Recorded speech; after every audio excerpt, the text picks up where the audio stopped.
Hello guys, this is Nathan, and this is my latest mock, the Cyberpunk City Corner. Let's take a look at this. So, first of all, I want to tell you what started the whole thing, which is this yellow wall. I was just out of inspiration, I didn't know what to build, and I was just messing around with my parts, and I decided to just build something different in a color that I hardly ever use, so I chose yellow. I just got all my yellow parts out. I just started adding greebles and trying different shapes and textures, and this is what I ended up with, this main section here. And I just kept adding more and more details, such as these electric pipes and the air conditioning, and this is what I ended up with. And after I built that, I wanted to keep adding and expanding, so the next thing I built was this module over here, which is some sort of a fuel tank with a bunch of red piping that goes behind it. And after that, I built this section over here, which is kind of a back door to the main factory building, if you will. This could be like the rear alleyway or the service area. And once that was done, I just kept building upwards, and it got pretty high. But let's take a look at the beginning, which would be this service door. As you can see, the guy is just chilling. He's drinking his coffee, and he's coming to pick out this package, and there's a random delivery guy just delivering packages to different buildings. There's a garbage can. As you can see, the streets are kind of gritty. There's a newspaper thrown on the floor, and I just wanted to go for that alleyway kind of gritty feeling for the whole thing. And this is what I consider to be one of the most interesting things in the entire mock, which is the use of these pneumatic cables here to add to the piping work of the building. As you can see, there's more exposed electric pipes over here, as well as a security camera and some lights and another air conditioning unit. And I don't know, I've never used these pneumatic like cables before, and I just wanted to find a good use for them. I needed some piping, and I didn't really know how to do it, so I just started to intertwine those cables all through different holes and different technique pieces, and this is what I ended up with. I'll probably use more of that technique in the future. And over here, let's get back to this red pipe gas tank thing. As you can see, it does look kind of realistic, and that's because there are many buildings in the real world that use this kind of technology. There's just these red pipes and these huge vertical gas tanks or fuel tanks, and I wanted something to catch the eye and something that you would be like, oh, I know exactly what that is because I've seen it before in real life.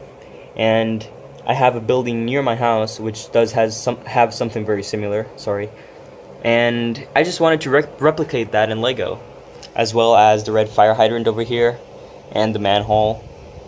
And up here we have a little catwalk and what is a technician crew, which are up here just fixing the communications array, which I'll show you in a minute. And they have a little access door right here. They can access some of the building's electrical components and fix them. And over here we have this kind of odd oval shaped hole with a bunch of greebles. I'm not really sure what that's supposed to be, but it looks cool, and I think it adds kind of an attitude to the whole building. And if it wasn't there, this would just be a flat gray wall, and it wouldn't be that interesting. So I think it looks pretty cool. And up here is one of the coolest parts of the building, which is the communications array. I tried to make this look as realistic as possible and used things that you just see in real life, such as the windsock and these little red lights to indicate to aircraft that there is a building there and that they should watch out and stay clear, as well as just adding a bunch of random antennas and these white communication dishes which can move around. And that's that. There's also this little service door over here which can either open up into like an electrical generator or an air conditioning unit. You could just use your imagination and kind of visualize it for something that would exist in real life. And there's not much more to this build. It's a one-side build, meaning that you can't really see it from the other side. It's not presentable from the other side. And that's partially because I didn't want to get into a whole playset style mock. I love doing playset style mocks, and I didn't just want to get into that just yet. I wanted to do something. Excuse me. I wanted to do something that would take a very short amount of time, and although this took a little longer than expected, it only took about 2 or 3 days at most. But yeah, my focus wasn't on making this a playset, but I think for what it is and for how fast I had to come up with the idea, I think it's pretty good building and representation of the cyberpunk genre. It's not that futuristic, it's not that sci-fi, but I think it is pretty fitting when it comes to what it is, and I like it. I like the end result. But of course, I want you guys to tell me how you feel about this. What do you think? Let me know in the comments below. I'll be making a lot more of these vignets, which are basically vignettes. And if you don't know what a vignette is, it's basically a Lego creation that is built around a plate, and it has to be contained in the plate. It has this really nice style, kind of like a section of a larger kind of area. And basically what a bignet is, it's a bigger version of a vignette. So this is a vignette, and it's a bignet, I'm sorry. But hopefully I'll be able to do more of these in the future. I really want to.